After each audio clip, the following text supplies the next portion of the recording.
မင်္ဂလာပါနော်ကျွန်တော်ရွှေရင်ကျော်ဆရာတယောက်အနေနဲ့ကျွန်တော်အနေနဲ့ကျွန်တော်ပြောပြချင်တာလေးရှိပါတယ်ကျွန်တော်တို့ဒီပယောဂလာပြီးတော့မှကုသမဲ့လူနာများပေါ့နော်ကျွန်တော်နဲ့ပတ်သက်ပြီးတော့ပယောဂလာကုသမဲ့လူနာများကိုကျွန်တော်အနေနဲ့ပြောပြချင်တာတစ်ခုကအရင်တော့လည်းကျွန်တော်ပြောဘူးတဲ့စကားကိုပဲကျွန်တော်ပြန်ပြောမှာပါကျွန်တော်တို့ပယောဂလာကုကျင်တယ်နံပါတ်1ကျွန်တော်တို့မေးကြတယ်ငွေဘယ်လောက်ကြောရမလဲငွေဘယ်လောက်ကြောရမလဲဆိုတော့ကြာရင်ကြာသလိုမျိုးတော့ဟိုပေါ့နော်ကြာကူးရမယ်ဆိုရင်တော့ကျွန်တော်တို့လည်းအချိန်ပေးရတာဖြစ်သောကြောင့်ထိုက်တဲ့ငွေကြေးလေးတစ်ခုတော့ပွဲမှာလှူရပါတယ်ကျွန်တော်တို့လာကူးတဲ့သူတွေကနေပြီးတော့မှငွေကြေးမတက်နိုင်တဲ့သူတွေဆရာရဲ့ကျွန်တော်တို့ကမတက်နိုင်လို့ပါကျမတို့ကတော့မတက်နိုင်လို့ပါတကယ်လည်းမရှိလို့ပါဆိုရင်တပြားမှမလှူနဲ့တပြားမှလှူကြမလို့ရတယ်ကူးလို့ရတယ်ဒါပေမဲ့အဲ့လိုမျိုးရိုးရိုးသားသားလေးပြောဖို့တော့လိုတယ်ကျွန်တော်တို့တွေကလည်းဒီဂိုင်းတော်ပညာကိုစီးပွားရေးလုပ်ဖို့ဂိုင်းတော်ပညာကိုယူထားတာမဟုတ်ပင်မဲ့လည်းကျွန်တော်တို့မှလည်းပြန်ပေးလိုက်ရတဲ့အချိန်နဲ့တန်ကြီးလေးတော့ကျွန်တော်တို့တွေကတော့ဒါပွဲမှာလှူခိုင်းတယ်ဒီလိုမျိုးတော့ရှိတယ်ပေါ့နော်ဒါကတော့ဟိုဘဲဆရာမဆိုဒါတိထားရမယ့်ချက်လေးပေါ့နော်အဲ့တော့တကယ်လို့အကယ်မို့မှကိုကမတက်နိုင်ဘူးဆိုရင်ဆရာကိုရိုးသားသားပြောဆရာကြီးကျွန်တော်မတက်နိုင်လို့ကျွန်မမတက်နိုင်မကူပေးတဲ့ဆရာရှိရင်ပြောကျွန်တော်ရှိလာခဲ့ကျွန်တော်ကူပေးမယ်ဒီလိုမျိုးလေးတော့ရှိရပေါ့နော်အဲ့မှာတခုက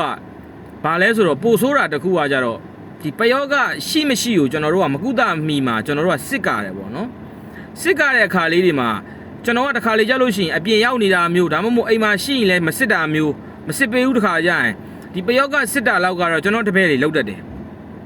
အဲကျွန်တော်တပည့်တွေကိုကျွန်တော်ဟိုဘယ်သူရှိပေါ့နော်ရှိရလို့စစ်ပေးလိုက်ပါသူတို့ရှိုးရအဲ့လိုမျိုးပေါ့နော်ကျွန်တော်စစ်ပေးတယ်မှာကျွန်တော်စစ်ပေးတာကိုပဲလူကျင်ကြတာအဲ့လိုတော့မလုပ်ပါနဲ့ကျွန်တော်ကလည်းဒီပယောဂစစ်တာလောက်ကတော့ကျွန်တော်တပည့်တွေလောက်နဲ့လည်းပြီးပါတယ်တကယ်လို့ပယောဂမိပြီဟုတ်ပြီကူရပြီဆိုမှဒါကျွန်တော်ကအတက်နိုင်ဆုံးဒါဘေးကနေကျွန်တော်ကုပေးမှာဘာဖြစ်လို့ကျွန်တော်ပယောဂကူရတာကိုတော်တော်ရှောင်လဲဆိုလို့ရှိရင်အော်တာငေါက်တာတွေလှုပ်ရလို့အော်ရင်းငေါက်ရင်းနဲ့ဒေါသတွေကပါအားကုန်ရောအဲ့ဒါမျိုးလေးတွေကိုနည်းနည်းရှောင်နေဆိုတဲ့သဘောမျိုးဘက်ကိုသွားတာနော်အဲ့ဒါကြောင့်မို့လို့ဒီလိုမျိုးတွေမလုပ်ချင်တဲ့အကြောင်းမို့လို့အတက်နိုင်ဆုံးကျွန်တော်တပည့်နဲ့ကျွန်တော်စစ်ခိုင်းတာတကယ်လို့တကယ်လဲကူရမယ်ဆိုရင်ကုမှာပါကုပေးပါတယ်ငွေကြီးကဗဒနာမထားဘူးလာခဲ့ပါနော်တကယ်အဲ့လိုမျိုးလက်ခံနေဆိုရင်လာခဲ့ပါအဲ့လိုမျိုးကလက်မခံဘူးဆိုလို့ရှင်တော့ကျွန်တော်ဘလောက်ပဲကတော့ဘလောက်ပဲပွဲမှာလှူပါမယ်ပြောအပြင်ကိုပဲပင့်ကျွန်တော်ကုချင်မှလည်းကုပေးမှာပါကုပေးပြစ်မှလည်းကုပေးမှာပါအဲ့ဒါလေးတွေကိုတော့ကြိုတင်ပြီးတော့ကျွန်တော်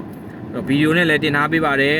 တော့အခုတော့ဗီဒီယိုလေးနဲ့ပါကျွန်တော်ထပ်ပြီးတော့မှပြောပြပေးတာပါပယောဂမှန်ရင်တော့ပျောက်ပါတယ်ဘယ်သူနဲ့ပဲကုပါကျေးဇူးတင်ပါတယ်ခင်ဗျာအဲ့ဒါလေးလာပြော